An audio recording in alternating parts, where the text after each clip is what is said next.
Все туристические маршруты по городу начинаются на центральной площади – площади имама Хомейни.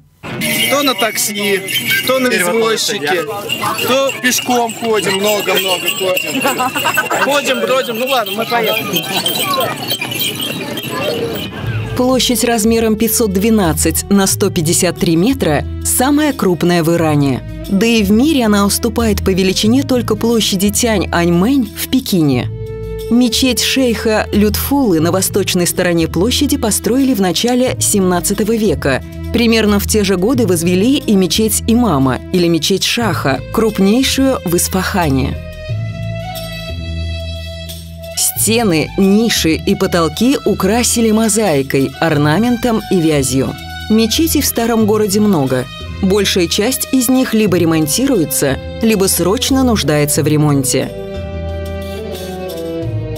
Через 50 лет после смерти пророка Мухаммеда власть в исламском мире захватил Иезид ибн Муавийе.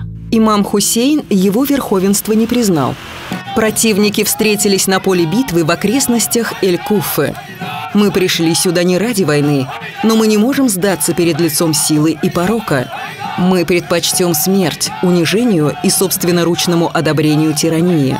И кровь тех, кого губит тиран, неизменно одерживает победу над мечами этого тирана», сказал имам Хусейн перед тем, как он сам, все его сподвижники и родные были убиты, а их детей и женщин взяли в плен.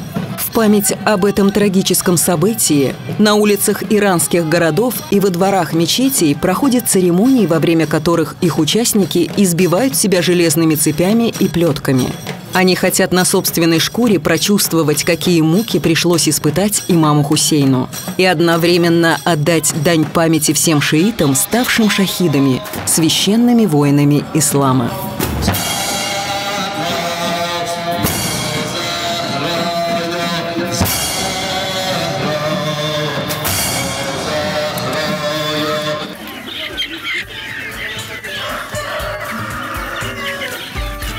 На птичьем рынке продают и живых кур, как домашних питомцев, а не на мясо, и почтовых голубей самых разных видов и расцветок.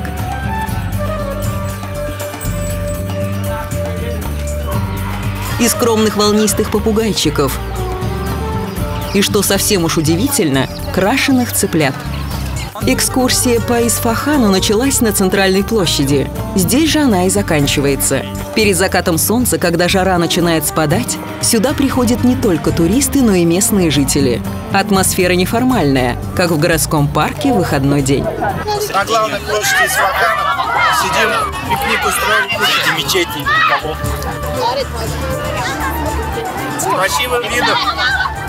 С наступлением темноты все перемещаются с площади на центральную городскую улицу, заполненную магазинами и закусочными.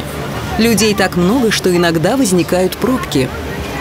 Река Зяанды протекает через центр Исфахана, разделяя город на две примерно равные части. Древние мосты через нее – одна из туристических достопримечательностей. Но на реку приходят не только туристы. Вдоль нее тянется парк, очень популярный у местных жителей. По вечерам здесь буквально яблоку негде упасть. Сюда приходят целыми семьями от дедушек и бабушек до внуков и правнуков. Молодежь, конечно, предпочитает кучковаться в стороне от родителей. На одном мосту поют бардовские песни. На другом – религиозные гимны. Полиции не видно, но беспорядков нет. Никто никого не задирает. На несколько тысяч человек нет ни одного пьяного. Фантастика!